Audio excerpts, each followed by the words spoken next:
पंजाब के अमृतसर में मौजूद है सिखों के सबसे पवित्र गुरुद्वारों में से एक गुरुद्वारा हरमंदिर साहिब।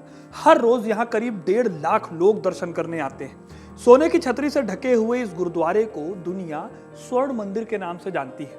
मुगल काल में बने इस गुरुद्वारे में एक पौंड या तालाब भी है जिसे अमृत सरोवर कहा जाता है। इसी सरोवर से इस शहर का नाम अमृतसर भी पड़ा है। लेकिन क्या आपको पता है दोस्तों कि अमृतसर में मौजूद हरमंदिर साहिब के नाम में मंदिर शब्द क्यों आता है? हम सबने तो यही सुना है कि सिखों के पवित्र स्थल को गुरुद्वारा कहते हैं, तो फिर ये मंदिर शब्द का क्या इतिहास है? और क्या आप जानते हैं कि कभी हरमंदिर साहिब में सिखों के साथ साथ हिंदू पुजारियों की भी बहुत रिस्पेक्ट होती थी? आज के इस वीडियो में मैं आपको हरमंदिर साहिब से जुड़े इन सभी सवालों के जवाब दूंगा, तो वीडियो को अंत तक जरूर देखिएगा, क्योंकि अपना इतिहास नहीं जानोगे तो खुद को कैसे पहचानोगे। ये दुनिया का सबसे मशहूर गुरुद्वारा है, पर इसके कई नाम हैं। दरबार साहिब, गोल्डन टेम्पल, स्वर्ण मंदिर या हरमंदिर साहिब। अब सवाल है कि इस नाम का मतलब क्या है? तो हरमंदिर यानी हरि का मंदिर, हरि यानी ईश्वर, मंदिर यानी जहां ईश्वर रहते हैं। तो इसके नाम में मंदिर कहां से आया? सबको पता है कि हरमंदिर गुरुद्वारे की नींव रखी थी सिखों के चौथे गुरु गुरु रामदास जी ने। इन्होंने साल 1574 में एक शहर बसाया था जिसका नाम था रामदासपुर। यही शहर आगे चलकर अमृतसर कहलाया। रामदास जी चाहते थे कि कोई ऐसी जगह हो जहां पर सिख आध्यात्मिक शिक्षा ले सकें, जहां आकर वो प्रवचन और गुरबानी सुन सकें, ध्यान लगा सकें और लंगर का खाना खा सकें। हालांकि इस मंदिर को बनाते समय सिख गुरुओं ने एक बात को बहुत ज्यादा क्लियर करके रखा था। हर मंदिर है नाम शरीरा, सतगुरु मिले तो वेखा। इसका मतलब है कि भगवान का मंदिर है ये मानव शरीर, और एक गुरु का मार्गदर्शन मिले तो ध्यान करके इसी शरीर में भगवान को महसूस किया जा सकता है। यानी तब तक ईश्वर और मंदिर दोनों को महत्वपूर्ण माना जाता था और उन सब को पाने का रास्ता गुरु को माना जाता था। यानी कि सिख धर्म में गुरु की बहुत इंपॉर्टेंस थी। खैर, इसी बीच साल 1581 में गुरु रामदास की मृत्यु हो गई। इसके बाद सिखों के 5वें गुरु बने अर्जुन देव जी। इन्होंने इस मंदिर को बनवाने के काम को और तेजी से शुरू कराया। साल 1588 के दिसंबर महीने में इस मंदिर की नींव पड़ गई। आपको जानकर हैरानी होगी कि इस मंदिर की नींव एक सूफी संत ने रखी थी जिनका नाम था मियां मीर। हरमंदिर साहिब को बनाते टाइम अर्जुन देव जी ने सिख धर्म की वैल्यूज को ऐड किया। जैसे कि हरमंदिर साहिब का गर्भगृह नीचे की ओर बना है, इसलिए आपको गुरु के पास जाने के लिए नीचे की ओर जाना पड़ेगा। इसके पीछे का लॉजिक ये है कि अगर आपको ईश्वर की शरण में जाना है तो अपना अहंकार छोड़ना होगा और विनम्र बनना होगा। सबसे बड़ी बात यह है कि हरमंदिर साहिब में अर्जुन देव जी ने 4 दरवाजे बनवाए थे जो कि हमेशा खुले रहते थे। इसका मतलब यह था कि हरमंदिर साहिब में बिना किसी भेदभाव के कोई भी, चाहे वो किसी भी धर्म या किसी भी जाति का हो, वहां पर जा सकता था। और यही सिख धर्म का मूल भी है कि सब एक हैं और उन सब का एक गुरु है। खैर, हरमंदिर साहिब की एक खासियत यह भी है कि यह मंदिर एक पौंड या सरोवर यानी सर से घिरा हुआ है। इसी सरोवर से इस शहर का नाम अमृतसर भी पड़ा है। जब रामदास जी ने रामदास नगर बसाया था तभी उन्होंने मंदिर के साथ इस सरोवर को भी बनवाना शुरू किया था। वैसे सिखों के इतिहास के मुताबिक इस सरोवर पर काम करने का प्लान तीसरे गुरु अमरदास जी ने बनाया था। फिर गुरु रामदास ने इस पर काम शुरू कराया। लेकिन कहा यह भी जाता है कि इससे भी पहले गुरु नानक जी भी यहाँ इस सरोवर के पास ध्यान लगाने आया करते थे। इस सरोवर के बारे में माना जाता था कि इसमें स्नान करने वाले लोगों का कुष्ठ रोग यानी लेप्रेसी का रोग खत्म हो जाता था।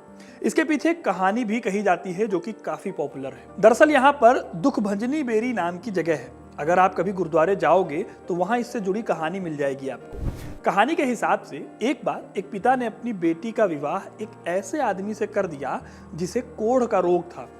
लेकिन उस लड़की को भरोसा था कि जैसे हर इंसान जिंदा है वैसे ही उसका कोढ़ी पति भी ईश्वर की कृपा से जिंदा है। वही उसे खाने के लिए सब कुछ देता है। एक दिन शादी के बाद अपने पति को इसी तालाब के किनारे बैठाकर वो लड़की गांव में भोजन के लिए निकल गई। तभी वहां अचानक एक कौवा आया। उसने तालाब में डुबकी लगाई और हंस बनकर बाहर निकला। ऐसा देखकर कोढ़ग्रस्त व्यक्ति बहुत हैरान हुआ। उसने भी सोचा कि अगर मैं भी इस तालाब में चला जाऊं तो कोढ़ से निजात मिल जाएगी। उसने तालाब में छलांग लगा दी और बाहर आने पर उसने देखा कि उसका कोढ़ खत्म हो गया है। इसीलिए इस सरोवर की आज भी मान्यता है। सरोवर के किनारे पर आज भी एक बेरी का पेड़ है और ये जगह बहुत ज्यादा पवित्र मानी जाती है। यहाँ भी श्रद्धालु माथा टेकते हैं। ऐसा माना जाता है कि इस सरोवर में गंगा नदी का जल डाला गया था, जिससे ये इतना ज्यादा चमत्कारी हो गया। ऐसा भी माना जाता है कि भगवान राम के पुत्र लव और कुश यहाँ पर अपना बचपन अपनी माता सीता के साथ बिता रहे थे महर्षि वाल्मीकि के आश्रम में। यहाँ तक कि गौतम बुद्ध के भी यहाँ समय बिताने की कहानियां सुनाई जाती हैं। दोस्तों, जिस समय सिख धर्म अपने उफान पर था, उस समय मुगल सत्ता भारत पर राज कर रही थी। और ये आप जानते हैं कि मुगलों और सिखों के बीच कितनी लड़ाइयां हुई हैं। मुगलों ने गुरु अर्जन दास जी, गुरु तेग बहादुर और गुरु गोविंद सिंह पर बहुत ज्यादा अत्याचार किए थे। स्वर्ण मंदिर पर भी कई बार हमले किए गए। इस दौरान औरंगजेब की मौत के बाद साल 1709 से लेकर 1747 तक लाहौर के मुगल गवर्नर ने यहाँ कई बार हमले किए।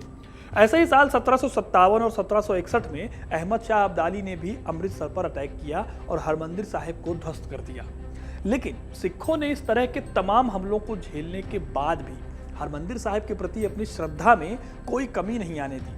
आगे चलकर हरमंदिर साहिब का असली उद्धार तब हुआ जब महाराजा रणजीत सिंह ने इस जगह का जीर्णोद्धार कराया, रेनोवेशन कराया। साल 1802 में महाराजा रणजीत सिंह ने हरमंदिर साहिब की छत के लिए सोने का पानी चढ़ा हुआ तांबे का एक पैनल दान किया।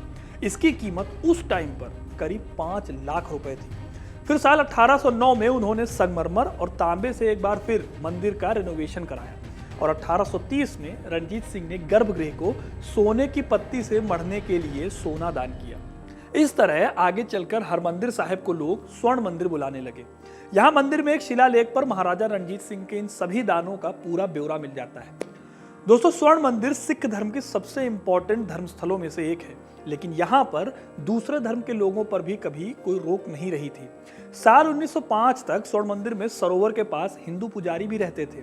साथ ही यहाँ हिंदू धर्म ग्रंथ और तमाम इंपॉर्टेंट दूसरे ग्रंथ भी रखे होते थे, जो अब नहीं मिलते। लेकिन सवाल है कि ऐसा हुआ क्यों, ये ग्रंथ हटाए क्यों गए। दरअसल दोस्तों, साल 1818 में जब सिख साम्राज्य का पतन हुआ और पूरा साम्राज्य अंग्रेजों के पास चला गया था, तब इसके बाद खालसा पंथ कमजोर पड़ गया, जिसकी स्थापना गुरु गोविंद सिंह जी ने की थी। माना जाता है कि सिख साम्राज्य के पतन के बाद सिख गुरुद्वारों में कई धड़े बन गए। कुछ लोग ये तक कहने लगे कि सिख धर्म के पूजा स्थल में मूर्ति पूजा नहीं होनी चाहिए। साल 1850 के आसपास निरंकारी और नामधारी आंदोलन की शुरुआत हुई।